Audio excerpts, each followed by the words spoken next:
Welcome to this new episode of the Supernova podcast. Today we have the immense pleasure to welcome Greg Wootton. Greg, hello. Hello. Hi, Sophie. Pleasure to be here. Pleasure to have you. Thanks you for accepting the invitation. So, Greg, you're a Muay Thai fighter. You have, twice world champion. You're ranked number one in the UK, twice world champion in your category. Today, after 10 years of fighting, you are a coach and Muay Thai coach for elite athletes. You're also part of High Realities as a co-founder, as a leadership trainer. You bring the best practices and what you've learned in the world of elite sports to the business world. You have done a degree in sports psychology and sports science. So you're very knowledgeable on everything when it comes to neuroscience, nutrition and sleep, burnout and burnout prevention. What are the other topics that you're the master of?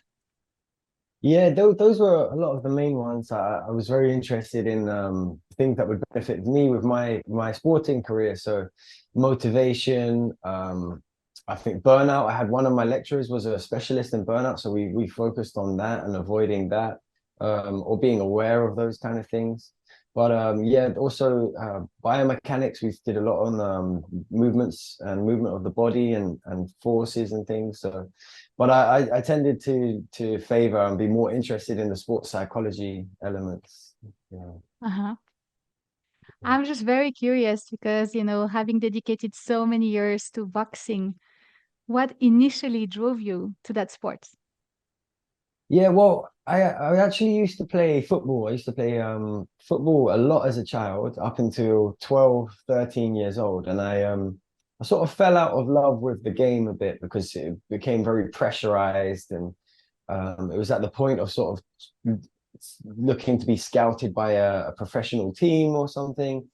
And I just wasn't enjoying it as much. So I'd stopped playing football, but I kept on training and exercising and being fit and healthy.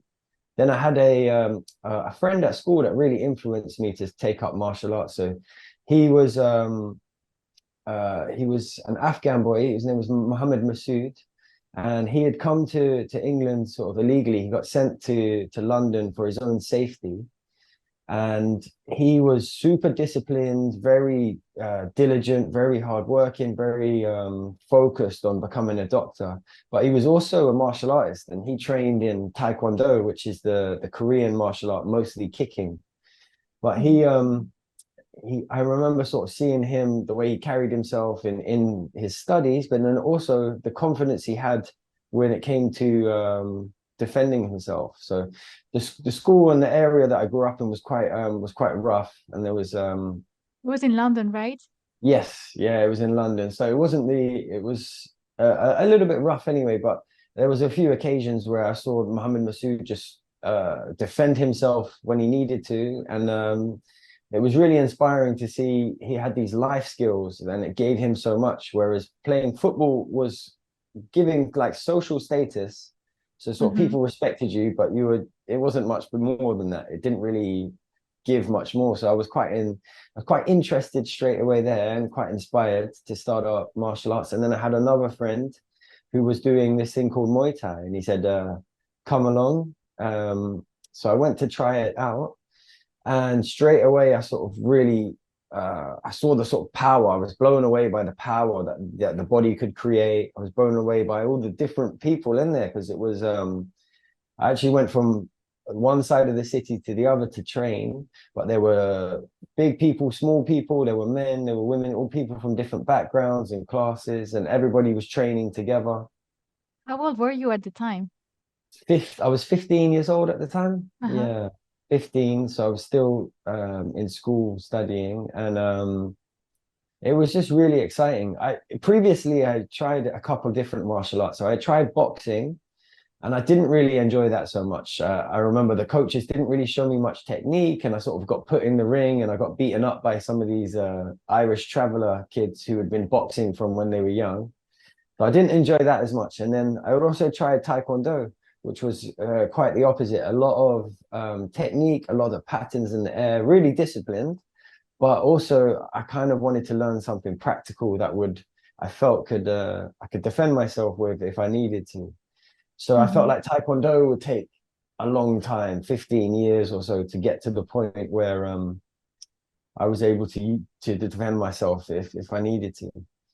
So I tried those two, but then Muay Thai was just super practical. It was yeah, really as soon as you walk in the gym, it just hits you. It's so tangible. There's like all these smells. There's a Thai oil which people rub on their it's a warming liniment for the muscles, which is a very distinct smell. The noises people make, the expression, the energy, it was very captivating straight away. Yeah. Mm-hmm. And to the point where age 19, you decided to go all the way to Bangkok Yeah. to really live the full experience. Yeah, it's quite a common thing now, particularly in the UK and in France as well. Actually, they have a lot of good fighters, but it's like almost a pilgrimage to the homeland. So you start learning Muay Thai in London from your coaches there, and then it's always encouraged to go to Thailand, to travel there and to see what it's like in its natural environment, to go and train with the Thai fighters and to live in the gym and sort of live the life of what it is to be a Thai fighter or a Nak Muay. So that means a Muay Thai fighter in Thai. And So what did you discover living in that gym in Bangkok, yeah, living that reality? it was intense. It was very intense. It was a shock on my body, first of all, because it was like 3 hours training in the morning and then 3.5 in the evening for 6 days a week. So physically, it was a big step up from what I was doing. Even if I was training maybe 6 times a week before, now it was double that and like triple the time. Instead of an hour and a half, 2 hours of training, it was 3 hours, 3.5 hours. So there was a lot of volume with the training, which my body was finding it difficult to adjust. Very tired. I slept a lot. I went and slept a lot, but it was very humbling experience because the Muay Thai in Thailand is not always a passion for the fighters. It's a job and it's a way out of poverty for a lot of the fighters there. So some of the poorer provinces, fighters will be fighting on those provinces in the circuits there, and they would get scouted by a big gym in Bangkok. And then the young boys, they start fighting at 8 years old, so very young, and it's an area of contention with a lot of people and child safety things, but they fight at 8 years old and they can make money for their families, so they can contribute to the families. And then they get scouted to these gyms in Bangkok where they'll go and they'll train and they'll make money there and they send it back to their families. So it was a hugely humbling experience for me as a 19-year-old choosing to pursue this passion to go there, to then live in the gym with some of the talented boys, the most talented boys in the country, and to see how hard they trained. They would train, they would wake up extra early and train before school, go to school, and then come back. And then Mm.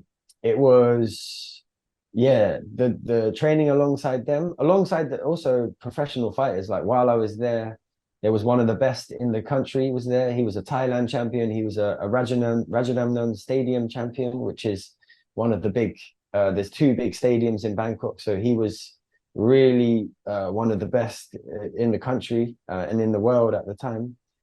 But Mm. yeah, it was a very humbling experience to be training alongside them and to be learning from really authentic Thai trainers and coaches and yeah. So you were surrounded with talents of all types of background and age, etc. I'm wondering, who do you consider to be a role model and who helped you really get there, on that journey? Hmm. Yeah, I think that was also a reason for starting the sport. I think it's not until I became older and even stopped fighting and retired from fighting did I realize that that was something that drew me to it as well. I think the having a mentor, having an older male role model or mentor was a huge part of it. And I definitely found that with Muay Thai. So like, I had two main coaches, and one of my coaches, David Paquette, was a real role model for me because he had this amazing ability to um, to train you physically, but also to help you prepare mentally. He trained you while he was training you. He would talk to you, and he would make you train really hard and push yourself beyond what you were capable of. But he had this really comforting way of guiding you through it, and he's super charismatic guy. Everyone he works with, he's has a really wonderful ability to build their confidence. And he was also, when I started, he was coming towards the end of his career. So he was fighting at like an international level for world titles and things like that. And I got to train with him and learn from him. And it's often a thing with fight sports is that an older fighter will take a younger fighter sort of under their wing and sort of teach them, show them the ropes, as they say. So, you know, they teach them the techniques in sparring and physically, and then they talk to them. And so he was doing that for me while he was ending his career, and then he was also coaching me. And Mm. David is quite a special guy because he naturally had a really wonderful ability to sort of bring out the best in people, and he wanted the best for people. But then he also went and studied NLP and became an NLP or neuro linguistic Neurolinguistic programming master. programming. Uh-huh. Yeah, he became a master practitioner there. And he would bring that into our training as well. So he introduced a lot of things and concepts to me, which changed my life really. Uh-huh. So yeah, it's because you know about neurolinguistic programming, and from our conversations until now, I know that this is something you embedded now on your journey that's been quite critical in your path. Mm. What would you say is the importance, because you've worked a lot on it, of the way we speak to ourselves, no, our Mm. what we call our inner dialogue. What would you say is the importance of working on that when we want to actually achieve something? Yeah, huge. No, I think for me that was huge. When I went to Thailand, I just took I didn't take many clothes. I just took a suitcase mostly full of books. So I read a lot of books while I was there, and I read some NLP What kind books. of books? Uh-huh. Yeah, I read some NLP books. I read some books on the Power of Now by Eckhart Tolle, Yeah. and the power of the subconscious mind. So I read a lot of books about this and about mindset and training, and spent a lot of time reframing the way I was thinking, because it was quite particularly with fighting. So with fighting, it's quite an interesting sport, and it's an interesting thing to do because puts um, it puts you in a position where someone is trying to beat you physically, and they're playing by the rules, which is punching and kicking you and kneeing and elbowing you, and they get the better of you. And then any element of like frustration or doubts, or they're trying to put that in your head, so that comes up for you. So you're fighting this person opposite you, but then also you're fighting yourself because the doubts are coming in. You're dealing with pain, you're dealing with fatigue, you're dealing with tiredness, all in a pressurized situation where at um, any moment you could get knocked out, or it could end or something. So it's a really interesting place to be mentally, of being super focused and then managing your inner dialogue whilst the fight is going on. Because when you get hurt and you feel pain, all these doubts creep in. They come into your brain, and you're looking for a way out. And maybe maybe I'm not good enough, or maybe this person's better than me. And then you have to sort of deal with that. And NLP really was a massive benefit for me. Yeah. And I used to And sort of practice these sort of affirmations and reframing my thoughts and sort of rewinding the videotape kind of thing. When I was having imagery and when I was imaging, or negative images would come in about losing, about things. So I used to practice a lot of that during training, particularly at the boring times. uh-huh. It really helped when it came to sort of believing in myself, and the difficult times and the fights and the nerves before entering the ring and things.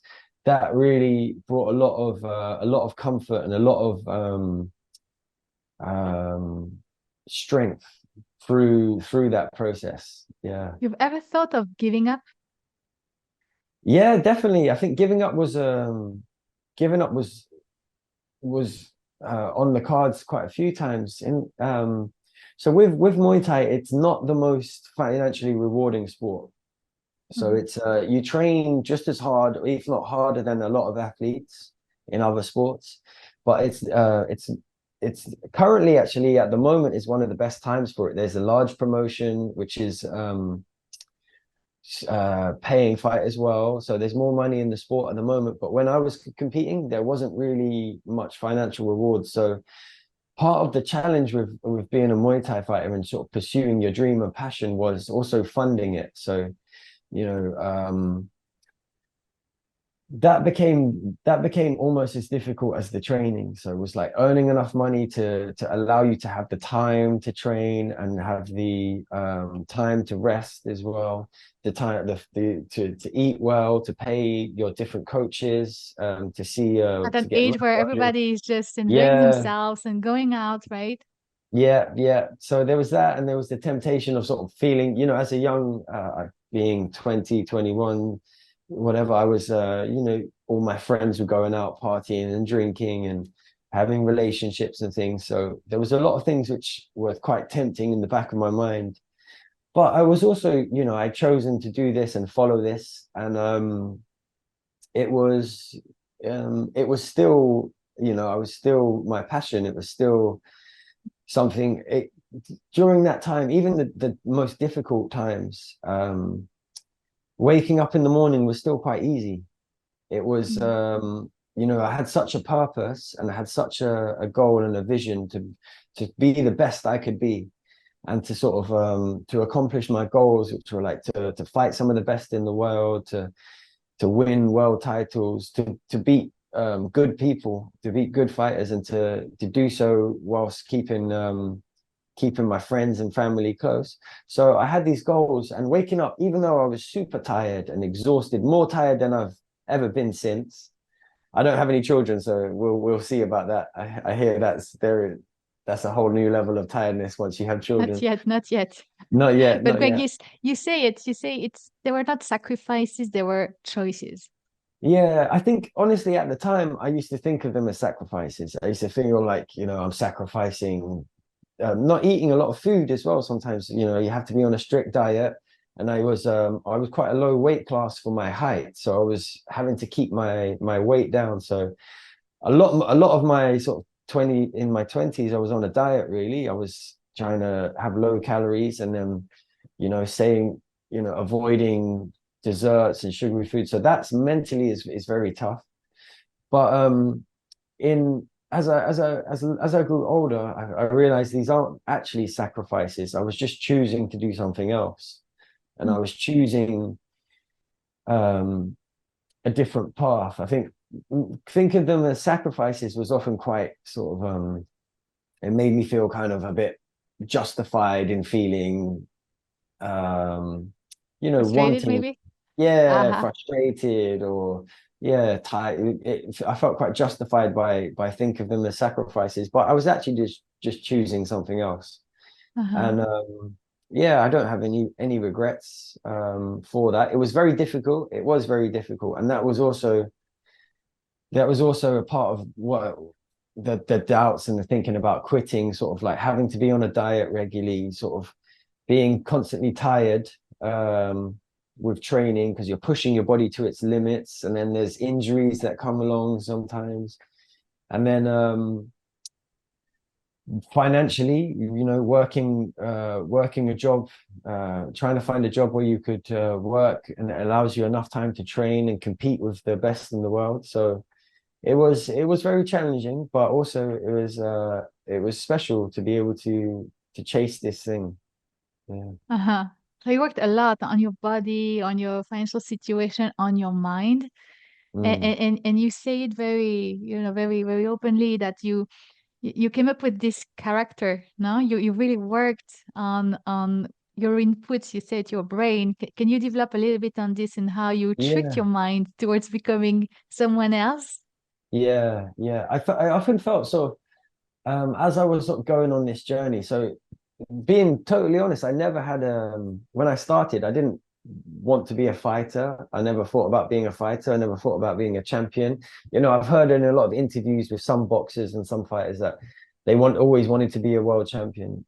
for me, I sort of started doing this, and I saw the benefits it had for developing myself, and then I sort of fell into it a bit. I started fighting. My coach said, "Hey, do you want to try having a fight?" And I said, "Yeah, okay." It just seemed like a way of testing myself and a way of improving and a way of focusing my training. So that started, and then it got to a point where my coach David, who we talked about earlier, he was fighting for world titles and was one of the best in the world at the time. And I was looking at him and I was thinking, wow, like maybe I could do that. And it started to sort of, this seed started to come into my head. And I felt like I needed to make some changes in order for that to happen. I felt like it was going to be difficult for Greg, who's got two older brothers. Greg, who's this person who has all these character traits, who's quite shy, who's quite humble, who's quite quiet. It was difficult for Greg to become a world champion. So I remember sort of reading about the character traits that we attach to our names, and we keep it there, and how people, artists and musicians and people take on a moniker or an alter Pseudonyms, ego right? and things. Yeah. Mm-hmm. For me, what I was quite intrigued about and what I started to develop was this concept of like losing and letting go of my name and being so associated with the character that is Greg, this person. So I started to, particularly around fights, I would limit the amount of sort of input and stimulation that would come in. So I wouldn't really watch the news so much, because often it was quite upsetting, the world news and things, and wars and tragedy. I wouldn't really watch that for a while I was in fight camp, and I wouldn't listen to. There was at the time there was like Muay Thai forums, so there was blogs and there was websites where people would comment, and they would talk about upcoming shows, and people would criticize. And online and social media now, there's people saying negative about everyone. So I would really limit what I was exposed to. So I wouldn't be on those sort of websites or social media before it was around.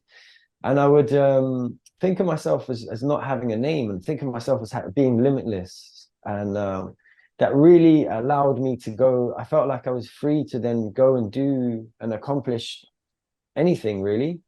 And that was a lot of my mantras and affirmations I were working on were around sort of breaking down these barriers. It was around being that anything is possible, and I can do anything, and that I believe in myself. And letting go of my name was really a part of that. So I used to take it quite far. I didn't used to look in the mirror quite a lot sometimes before fights. A few days before, I'd avoid that. I felt, yeah, it really brought a lot of there's also something, Sophie, which is quite interesting. But when you're going in on a fight camp, on this physical journey, I know we're talking a lot on the mental side of things, but a massive part of creating your mental state is this physical journey of eating as well as you can, like putting good fuel in, being hydrated, sleeping well, training, pushing your body so it's tired, letting it recover so you get fitter, and you're beginning to feel your energy levels and your vibrations, they rise higher. And then like some fighters, a bit like Muslim people do in Ramadan. You like I was doing with the stimulation. I wasn't watching negative things on television. I don't like horror movies and things like that. The music I was It makes the listening two of to, us. yeah, yeah. The music I was listening to was often quite uplifting, and it was Uh-huh. positive. The people also, even the people I surrounded myself with. So I wanted to be around positive people who were supportive and caring, whereas not all the time, but particularly when I was pushing myself to a really difficult point, I needed to be careful about. So like my father, my dad, bless him, was he never knew what to say. He never knew what to say. So when I was training for fights and I was living at home, he would often sort of first thing in the morning be like, "How are you feeling, son? Are you ready?" And all of these things. And it would create a lot of anxiety. So he was often quite a stressful person to be around. So I was careful about the way I was around people. but your energy and your physical energy and your emotional energy and your mental energy, it all starts to change. Because you're not, yeah, because of the stimulus you're putting in. And so you get to this point where you feel like you're vibrating at a higher frequency. And mentally, also, so with fighters, it's a personal thing with some fighters, but some fighters also don't, they won't see their partner, or they won't have sex before fights as well. So you have all these like hormones and energy that's coming in, and you're hungry, so your senses are heightened. You do feel quite very much like an animal, because your physical and primal senses are very well developed. So then Uh-huh. combining that, I did also a lot of meditation. So it sort of reached these higher planes of consciousness and being and presence, where you feel like you can do so much more because you have all this energy from all these, I think there's a lot of self-help books, and there's a lot of people around sort of about morning routines and Mhm. cold plunges and things, and we're doing all of this to develop that. But when you're an athlete, and particularly an athlete who works on their mind as well, it's a very powerful feeling. And so all of the things I was doing really helped to create that sort of limitless, being capable of doing something extraordinary, being capable of being one of the best in this sport that I had chosen and things. So And yeah. I'm wondering this, so this limitless character that you came up with, that did all this preparation, mental, physical, how would this character enter the ring? Yeah, I used to really enjoy picking the ring music, actually, the entrance music. So um I That's an often saw. important ritual, right? Yeah, yeah. Well, yeah, in it's quite interesting actually, because in Thailand you don't have a ring entrance. It's very interesting. You don't have you actually sit on a bench before the fight. You sit on a bench next to your opponent. So you all have there's a mongkong which you wear, which is a traditional thing. You wear a cape. So you're sitting on the bench next to your opponent. They call your name out. You just walk into the ring, and then you perform a dance, a ritual dance called the Wai Crew. And this is a bit of a spiritual thing. So this is quite specific to Muay Thai. This is part of also why I like the sport so much, is because it has elements of spirituality and respect. So while you do this dance at the start of the fight, you're paying homage to your parents, to your coaches, and to your ancestors. You're also sort of sealing in positive spirits, and you're sealing out negative spirits. So there's a lot of intricacy to it. But in the UK and in the Western countries, and now in a lot of the shows in Thailand as well, you have an entrance track. So a fighter will pick a song, and often it reveals a lot about their character and their mindset and their approach, because every fighter has different approaches as well. So this was just my approach to it. But I would often pick a song that was moving to me and I felt strongly about. But also I like to take that moment, the walk to the ring, when everyone is looking at you. That was like a celebration, because whatever happens in the ring, and it's like the calm before the storm, whatever happens in the ring, you've worked so hard and you deserve to be there. It's like, that imposter syndrome kind of thing. It's like often you're like, oh, can I do this? And the doubts and the creep, but actually, no, you do deserve to be there. You're there, you're not there for. So like when I was fighting for world titles, I would often feel like, I can't believe I'm here. I don't know if I deserve it, but you got to remind yourself that you do deserve it. So as I was walking to the ring, listening to the music that moves me, um, I What would music often try. specifically? Yeah, I used to like Any tracks? Uh-huh. yeah, there was a track called by Outkast, which is an American group. So they're from the South, and it's called Spotty Odie Dopalicious music, and it's got these amazing trumpets that come in. So I used that for one of my fights, and it was really it was quite a slow, chilled song, but the trumpets coming in, it made me feel it was like royalty. It was Like a like celebration. Uh-huh. celebration. It was like a graduation for me. Yeah. So Uh-huh. Which the song is inspired not from New Orleans yeah, celebrations. So it has this yeah, very festive yeah. uh Yeah, yeah, positive. so Yeah, it felt yeah, Positive for vibes. me, yeah. So I would walk in and I would often try and take a moment to be, just to take it in and to be present there.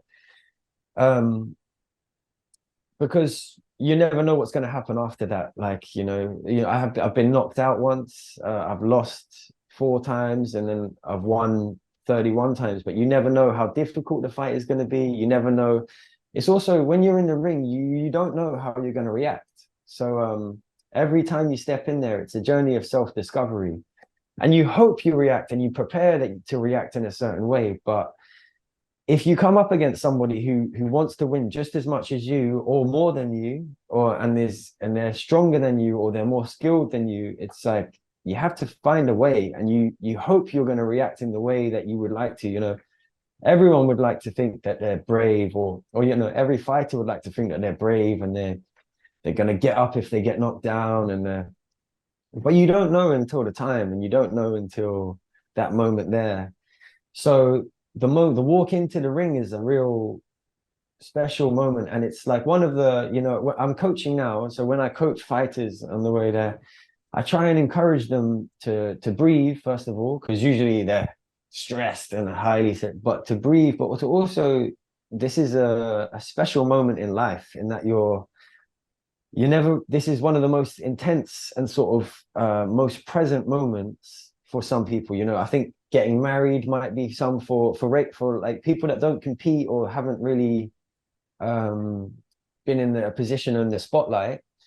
um they might not live as intensely in the moment, but I think people's wedding days, having babies, soldiers going to war, like there are some very intense moments in life. And I think fighting and going into the ring and testing yourself, and particularly if you're doing it on a big scale, is a really incredible self-discovery moment. So I really try and encourage the fighters that I've got with to take a moment to breathe and to feel more alive than yeah, Mhm. they deserve to be there. They've trained and worked hard to be there. So it's a very difficult thing to do, but it's also a really brave way of discovering yourself.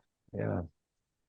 Could be other comparisons now that we can show to the business world. My first exec meeting, my first board meeting, etc., Exactly. etc. No Yeah. moments of Yeah. crisis where I have to stand up for my team, support my Yeah. team. So what the work that we do with High Reality is bringing all those learnings from elite sports and those very intense moments.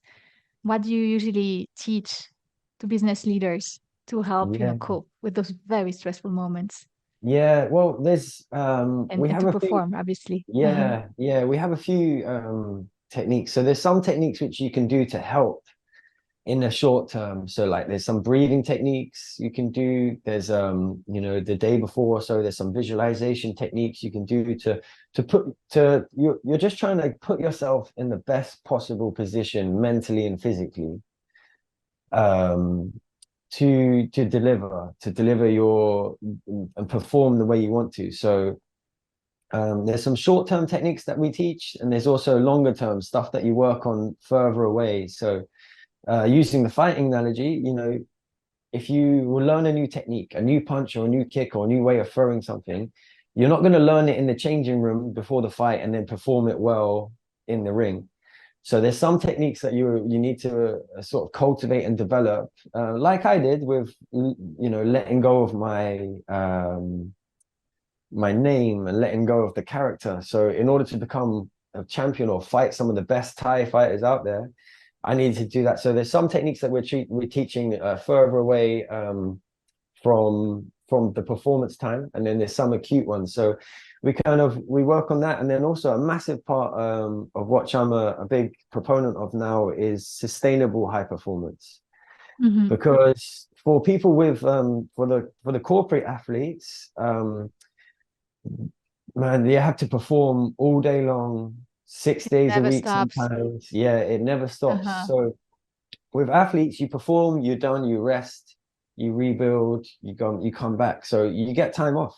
Whereas for people with highly leadership roles and highly stressful jobs, you're performing again and again and again. and the expectations there. So the pitfalls for that and the pitfalls of that are really can be very scarce, you know, burnout, psychological burnout. Even I've had this with my sporting career as well, but like tunnel vision, in pursuing your goal so much, you actually, you know, you fall by the wayside. Like the people you love the most, your family and Mhm. your partner and stuff, can sometimes be the people that suffer the most as well. Can you define this tunnel effect for us? So it's basically being highly performing in one area, but sort of Yes. neglecting or not being as performing in other ones, right? Yeah. Yeah. Tunnel vision is like going for your goal no matter what, being a high performer, achieving that, being but other elements, other factors of your lifestyle are now becoming further and further out of balance. And then sadly they can affect us, they can creep up our health can be one of them, obviously. As a Hmm. well, even as a for myself, my health was so the culmination of my career was sort of I went to fight in America for a world title. And in America, they do healthcare testing. So I tested and I had a MRI scan on my brain and it picked up an injury there. So at the time, my coach was sick and I went to, I still, in all honesty, I would have fought if they'd let me fight for this world title. I had such tunnel vision and I'd been working so hard for so long. I didn't feel like it was real, this sort of this injury. I didn't have any symptoms and things. So I would have put myself in danger to do so because I was so driven and focused. And I also didn't have my coach in an authority position to protect me. So sometimes we can be a danger to ourselves in pursuing our goals. You know, the mind is so strong that we can sometimes cause damage to our bodies or cause damage to our loved ones or our lifestyle and things. So yeah, there's real psychological pitfalls, and tunnel vision is one of them. So we're really good to teach that sustainable high performance, how to spot these early, how to avoid them, how to work towards your goals in a much more sustainable way. And And I you're think they, mentioning the importance of also the surroundings and the supportiveness, no? People who are yeah. around you. Because when we talk to leaders, they mention very often it's very lonely at the top, right? Mhm. So what was your experience? You talk a lot about the community, right? You talked about the ring entrance in Mm. Bangkok, in Thailand, no? And giving credit to, or dedicating your thoughts to your family, your ancestors, expressing that gratitude. Can we talk about the importance of community in the Yeah, in building yeah, sustainable performance? yeah, definitely. I think for you know for me as an individual fighter, it would have been impossible if it wasn't for the community I was part of and my friends, um, who helped me along the way. It would have been impossible. I would never have got anywhere if it wasn't for my training partners, if it wasn't for my friends, if it wasn't for my coaches and the community we were a part of. Because that was after finishing my career, I think there is a the real gold, the real high achievements were not the world titles. The world titles were, fantastic for to say, I was competing at this level and I achieved this. But the real benefits, there were the communities, the friendships I made, the lessons I learned from the people I was surrounded by. And they can teach you so much more than without them it's going to be so much harder, but they can teach you so much more than sort of, I always find this celebrity culture quite funny because often these celebrities, they're very talented at what they do, but often they have many flaws outside of that. Whereas if we look around the community around us, some of our closest people have so much incredible attributes that we can, if we learn from each other, we take their strengths and their things, that we don't need to look beyond. If you're in the right community, this is the, so we don't need to And look you to talk also about celebrities. vicarious, now vicarious experiences, Yeah, now living through other people. Yes, and yeah. learning So through other people. yeah, when I was coming up, so as I was slowly sort of fighting and climbing the rankings, some of my friends were fighting, and I had one friend once he was fighting in a tournament, and I was helping to coach him, and he won. He fought 4 times, and every time he fought, we had a different game plan, a different strategy for every opponent, and he executed it perfectly. So this one, first fight, okay, we're gonna box a knee. Done. He won it cleanly. Next fight, you're gonna kick this one. Next one. So different strategy every time. He adapted and he won. And then I was fighting 2 weeks later for a world title in the same venue actually. So the show that he was on was a tournament show. 2 weeks later, I had this big title, and I felt so empowered. And through this experience of watching my friends win and being surrounded by that, and going on that journey, and celebrating with him, it was that vicarious experience. I felt like I could do it. I felt like I already won. I felt like it was my turn next.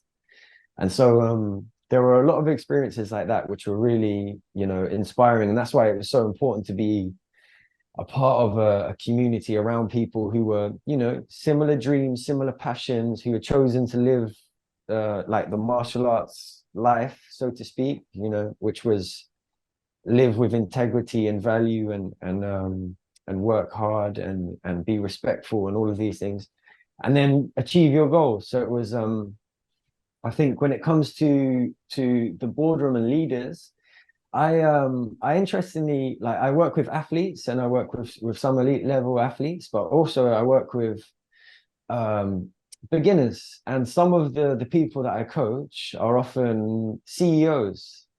They're often Mm-hmm. coaches, they're often CEOs, they're often at the top of their game, one of the best, but they're looking for a humbling, they're looking for, or they're interested in Muay Thai, but it brings them more just fitness. It brings them, it's a humbling lesson.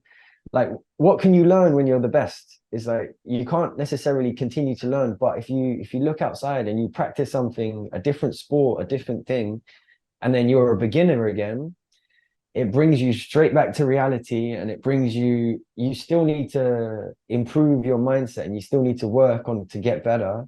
And so these CEOs that I'm working with in Muay Thai and teaching them how to punch and kick and strategies and things, they're learning so many other lessons, how they're now getting frustrated because they're so used to being at the top that now they're getting frustrated, they can't pick it up as fast and things there. So that humbling process there is really interesting to watch. And yeah, I currently live in Los Angeles, so there's a lot of my clients, my private clients who aren't competing athletes, are like, I train one CEO of a fashion brand. I train a lot of musicians, like some songwriters, singer-songwriters, some DJs, a few actors. And I think martial arts, it brings them, and Muay Thai, it brings them a self-development tool to continue to grow and to develop, even when they are at the best of their careers. So To transform your life through Muay Thai, right? This could be yes, your motto, yeah, Greg.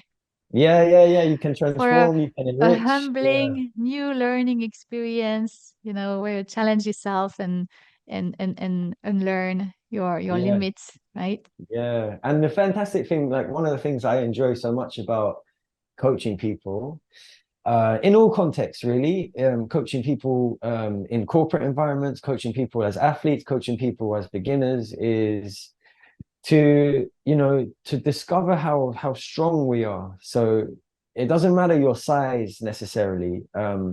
Like, we've trained together when we've delivered together on some of our corporate workshops. The power that your body can produce is actually quite surprising. So teaching people that actually your body is strong, your mind is strong, pushing yourself through these training sessions. And that's one of the fantastic thing about the High Realities workshops that we do. So High Realities is the corporate coaching company, and teaching these lessons in a very different environment, teaching these martial arts lessons in the corporate environment. And it's seeing the the glow on people's faces when they Yeah. learn more about themselves in a physical way alongside is really a special thing. Yeah. Yeah, this is a fantastic experience for sure. And well, after doing all of this and everything that you describe now, all these experiences as a trainer, as a coach, etc., I'm wondering, what are you fighting for? Hmm. Yeah, I think for me now, like my purpose and my goals are shifting. You know, as a fighter, it was very simple. And you know, having that one goal and you know the tunnel vision towards that was very simple. So now, sort of, I still fight to maintain my values, my integrity, my morals, and live by the sort of the code, the martial arts way of life. So that's a daily practice, really. That's a daily practice, a daily fight to maintain, you know, to be good to myself, to my partners, to my friends, to my family, to conduct myself in the right environments, to continue to progress with my career, with coaching athletes, with coaching corporate coaching, to progress in that sense. And then I'm excited to find new direction as well as I get older, my physical coaching of coaching athletes, it becomes harder and harder. So I'm going to be Hard to transitioning believe. out. Yeah, yeah. That's yeah, it's hard work on the body. So you know, transitioning out of that into coaching in different concepts, but continuing to do so with the same integrity and values is a big part of the fight for me. Yeah. In those new directions that you mentioned, do you already have some clarity on what's next for Greg? Not totally, no, not totally. Like you know, I've still been a part of High Realities, and I've been really enjoying coaching people in different contexts. But in this city in Los Angeles, it's quite a funny one because I'm currently training some actors for different roles and things like that. You know, that's an interesting challenge. I've worked with some stunt work people. I like a mixture, but I think definitely being drawn to coaching. I think one of the benefits for martial arts is the um, it can really give so much to people who don't have a lot. So I think there's definitely I want to do a community element and work with like young teenagers and maybe troubled youths and things like that. So there's a community aspect where I'd really love to give back to people who the benefits will not just performing in their jobs, but who need it with anger management or you know living in difficult places and situations. And so I think there's an element of that I'd love to include in my work as well at some point. What a meaningful mission. Yes, and helping them shape their trajectory, you know, like on new grounds, basically. Mhm. Yeah, yeah, That's amazing, Greg. hope so. Hope so. Yeah, Well, yeah. wishing you the best of success with that. I'm sure that you're going to make that happen. Thank you. So, thank you so much, Greg. Thank you so much for your time today and sharing with such generosity. And wish you all the best for what's next, obviously, and look forward to doing more great things together. Yeah, Thanks a likewise. lot. Thank you. Thank you very Thank much. you. Yeah, Have a great one. you too. Thank you, Bye, Greg. Sophie.